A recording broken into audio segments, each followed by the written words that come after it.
კვირაცხოვლობას გილოცავთ ქართველებო ამ დღესთან დაკავშირებით ბევრმა არ იცის და ეხლავე მცირედს გიამბობთ. დღე, როდესაც თომა მოციქული გაკვირვებული მიდის იესო ქრისტეს მოწაფეებთან და უნდობლობას უცხადებს მათ, ეუბნება რომ არ ჯერა ქრისტეს აღდგომის თუ არ ვიხილავ მის ხელზე ნალურსმევს და ნალურსმევში არ ჩავყოფ თიც, ასევე მის ფერდში არ ჩავყოფ ხელს, მე არ ვიწმუნებ ქრისტეს აღდგომას. სწორედ ამ სიტყვებით მიუგო თომა მოციქულმა ქრისტეს მოწაფეებს.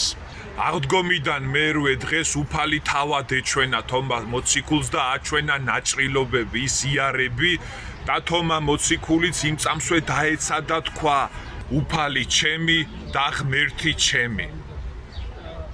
კვირაცხოვლობის დღესასწაულზე მორწმუნეებს ურიგდებათ არტოსი, აი მეც მივიღე,